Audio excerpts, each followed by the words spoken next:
Hey guys, we are going to go over formal style really quickly because that might be a new concept for you as you are writing your paper. So question number 1 before we even start is how many languages do you speak? You don't have to be fluent. It doesn't have to be fluent that you can speak these languages, but I would say you know more than a couple words. If you were around some speakers of this language, you might be able to catch some stuff. I love languages. This is one of my favorite nerd things. I think language is so cool. So I need to know your answers. So please write your number here. And then if you look further off to the side, there's a spot for you to write your languages that you speak. Can't wait to hear. I'll just tell you mine because, again, I think language is super cool. So obviously you can speak English. My goal in life is to be, one of my goals in life is to be fluent in Spanish and French. I'm much closer in Spanish. I'm okay at French. I actually taught Japanese for a little bit. Don't know too much. And then the bottom one, I don't know if you can even see because my image might be in the way, but I lived in New Zealand for a little bit, and their native culture speaks Maori, and it's super cool.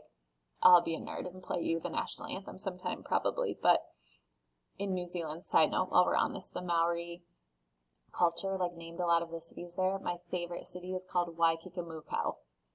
Tell me that's not cool. It's so cool. So tell me how many languages you speak.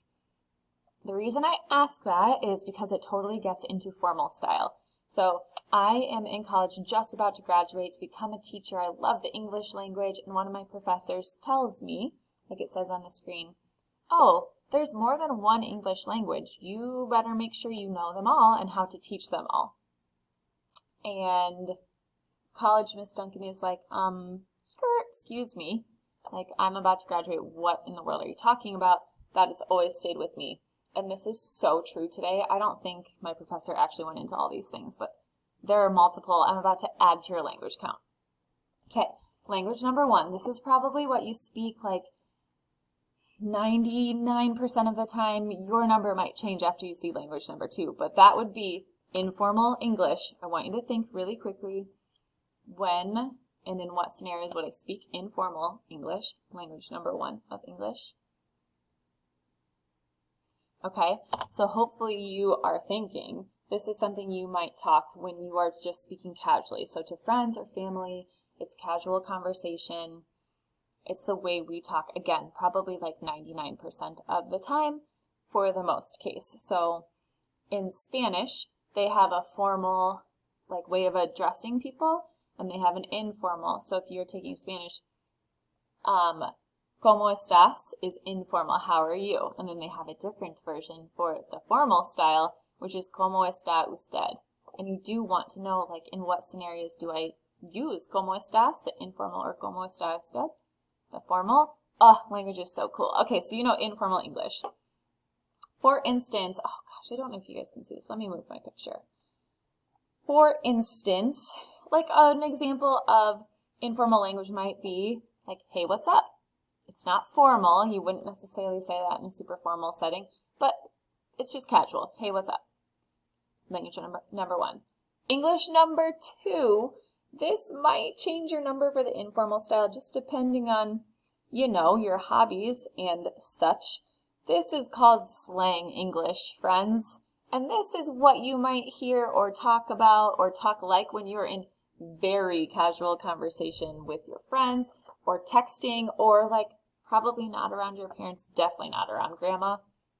Slang English. So on the spectrum of languages, there is informal English, slang is even further. It's even less formal. So if hey, what's up was my informal, I know nobody actually says this, but whatever. Maybe they do. I don't because I'm not cool. The hey, what's up of the slang English might be, yo, bro, what's good? I'm so cool. Okay, so there's English 2. English number 3. This is formal academic English. So this probably will constitute, depending on what you end up doing, right now, it's probably maybe 1% of your time that you would spend speaking formal academic English. However, you guys, this is a different language, and this is what you're going to be writing your paper in, so it's so important that you understand what formal academic English is and that you recognize a life skill is going into a situation and reading which type of English can I speak right now, which type would be the most appropriate. You should be able to switch between at least informal and formal English, if not slang. And there, in any given setting, if you speak the wrong one, you're going to stand out in an awkward way. So this is a skill. Know all the Englishes. All right, so let's talk about formal academic English because this is what you're going to be writing in. You are going to use this, you guys, in interactions with important people. So anybody that you're trying to impress, somebody that is a superior to you that you want to show respect to, and you want them to respect you. Anytime you give a formal speech, anytime you write a paper, you're going to write, unless otherwise identified, you're going to write in formal academic English. It is for any time you want to establish credibility. So you want to know, like, you are an intelligent being and you know what you're talking about. So, hey, what's up was informal. What was it? Yo, bro, what's good is slang. The formal academic English version might be, it's my great pleasure to make your acquaintance. Please let me know if there's anything at all you may require. I'm happy to accommodate. They kind of all mean the same thing. I really had to think about how do I say what's up formally. That's the closest, like, what are we asking when we're asking what's up? Anyway, different. They are different. You have to know how to speak all of the above. So we're going to really zoom in on formal language today, just really quickly for practice. I asked students today to write this statement, the test was hard, in slang, informal, and formal English. I thought it was so funny. If you want to do this, you totally should, and let me know what your answers are. Maybe I'll make you do that. We'll see.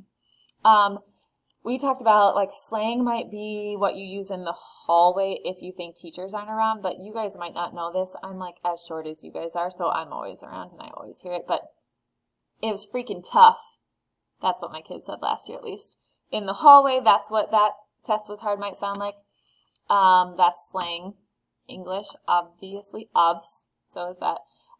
If you are talking in casual conversation with somebody, or when my kids journal in school, it's for them, so I tell them they can write how they speak. So they might say it sucked. And then in a paper, however, obviously neither of these would be appropriate whatsoever, so the statement might become, it was an incredibly challenging assessment. Same statement, translated 3 different ways. Okay, so this is the main thing I need you to know. My info's in the way a bit, but there is a time and place to speak informally and formally. Again, it's a life skill to know and be able to recognize which one am I speaking, which is the most appropriate in this situation, and to be able to switch back and forth instantly. Okay, so hopefully you are wearing your bow tie and your satin gloves because we are going to get formal, talking about formal style. There are 5 rules that you need to follow that I'm just going to go through with you guys really quickly. I will also put the same presentation in our essay section of our Google Classroom. So, oh yeah, it's time to fancy it up. Your language, where's my next slide? The language should not sound like how you speak, because we don't speak formally. I think you should train yourself too, but it should sound more academic. More thought should be going into what you're writing. Okay, that's not what I want. We are not at Starbs. So I'm going to show you. Can you tell which language I speak mostly? I'm very casual. I'm going to show you the rules of formal style. Oops, didn't mean to share it. Sorry, hang on. There we go. Okay, so rules. Unlike informal English that we can talk all the time when you are writing something, there are specific rules that are expected to be followed, okay? So welcome to Charm School. We kind of already talked about that, so I'm going to skip through that. Okay, 3 reasons you would use formal style. It shows the audience that you respect them. You think that they're intelligent enough to be able to have and understand an academic conversation. Number 2, it shows that you're knowledgeable and that you should be taken seriously. And it also shows that you're respecting that topic, like that topic is something that you are taking into consideration seriously. So here we go. Here's rule number 1 of writing in formal style. You may not use first-person pronouns. So this is the same thing as in a theme statement. We can't talk about I. Anything that has to do with me, myself, and I, that's a first-person pronoun. That's a no, and this is throughout the entire paper. This paper is not about you. You disappear, I'm very sorry to say. Side note, along with that, you guys stop saying I think or I believe and just start saying it like it's fact. You are going to establish so much more credibility instantly by not saying I think and just saying it. Like, erase those words from your language, okay? All right, so if my informal example is I think this is something that must change, the formal is just as easy as saying like this must change. Or if I want to academic it up, I might say this would benefit from careful reconsideration. Same idea. I've just thought about how do I say it a little bit more formally. Rule number 2, you also cannot use second person pronouns, which is talking about you. So there is no you. You don't know who the you is when you're writing a paper. You can't address you. No second person pronouns. Again, this is the whole paper. So for example, no, nothing with you. Instead, replace it with a third person pronoun like we've done with theme statements. So informal might be, you might ask why this is. A formal might be, one might wonder as to why. Or another example might be, this is sure to warrant speculation from others. No you is in sight, no I is in sight. We've passed rule 1 and 2. Rule number 3, you cannot use contractions. Okay, I learned the hard way today that we don't know what contractions are anymore, so don't worry, I've got your back. An example is many people aren't. The word aren't is a contraction. It's anytime you're taking two words, are not, and you're putting them together with an apostrophe to represent there was a letter here or a couple letters, that's a contraction. Like you are contracting those words into one single word. So many people aren't aware this is going on. A formal example might be many are unaware of the issue. If I want to not even be quite as formal, just are not would be perfectly fine. So don't, can't, won't, he's, as in like he is. Anything with an apostrophe that's showing a contraction, that's a no. You will spell it out, cannot. All right, rule number 4. This should be an obvious, hopefully, especially based on what we just talked about, no slang expressions. So do not, again, sound like you would sound if you're talking to your friends or if you are just talking casually. Slang, it's gotta go. So you're going to freak out when you hear this. I am appalled to say I get things like this in papers all the time. I literally have people who have written LOL. Just know, guys, just know. This is an academic paper. You are speaking formally. Slang out. So if I was trying to translate, your is a contraction, by the way, so that wouldn't work either. But you're going to freak out when you hear this. A formal might be, one may be appalled when hearing the facts, or this information may be alarming. Do you see how saying that you're going to freak out does not belong in that setting, and as simple as this information may be alarming, instant credibility boost. Last but not least, rule number 5, you cannot use the abbreviated versions of words. This is hard because we are used to saying and abbreviating things like the U.S. In a formal academic paper, you can't condense it like that. It would have to be the United States or the United States of America. If it's PVJH, nope, in a formal paper, it is Pleasant Valley Junior High. Okay, so those are the 5 rules of academic style. I'm going to put some of these practice ones on here because I think it's kind of funny and fun. So let us be formal because let's is a contraction. I can't say that. I'm going to run through a couple with you. So if you were saying, I think the best book in the world is, remember, I think, you're done. Just say the best book is. And then your job is to prove why you're right. Like you don't need to say, I think, you're going to prove that you're right.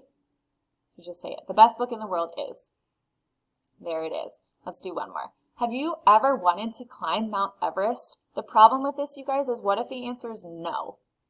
Then your reader's like, nope, made no connection, like that just falls so flat. So rather than saying, have you ever wanted to climb Mount Everest? What did I say here? The appeal of summiting the tallest mountain in the world is incredibly enticing to some. So much better. I'm sorry if I do say so myself. Okay, one more. I don't see the theme developing in the beginning of this story. Number 1, you are wrong and you haven't looked hard enough. I just had to put that in there. That's a wrong answer, but this one might become the events in the beginning of the text actually contrast the overall theme. It is this which helps them develop. Okay, so be formal as you are writing this paper.